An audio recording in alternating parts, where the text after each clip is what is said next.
We say from the beginning that LUS is not for sale.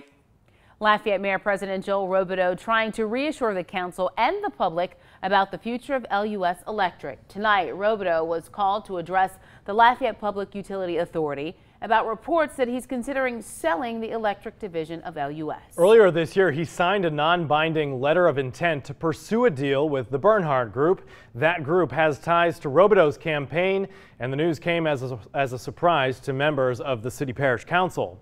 3's on the street tonight. Danielle Garcia live outside City Hall with the story. Danielle.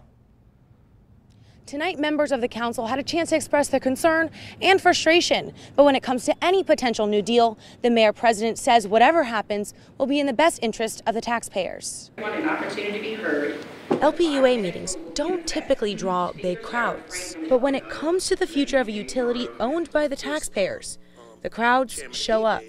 The process appears shady and disingenuous. That isn't the openness in government that we need to have. Those same concerns echoed by members of the council. We were never made aware of the letter of intent.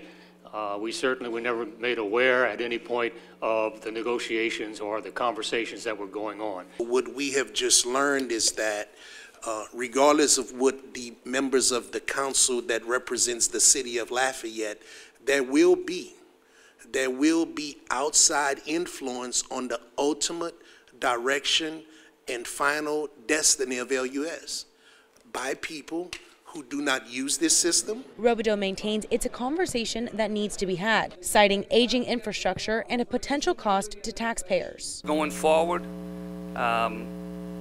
we need to have a serious discussion about what the future of LUS is going to be. Are we going to convert the coal plant? Are we going to build new generation? And whether it's a sale or management agreement, the council and voters will have the final say. There would be no circumventing of the obligation for any proposal to manage, own, sell, lease LUS would have to go to the general public for a vote. That will be part of the final ordinance. And Robideau says a total of 3 companies have expressed interest in managing LUS Electric. And remember, LUS is without a director after Terry Huval resigned a few months ahead of schedule from his retirement.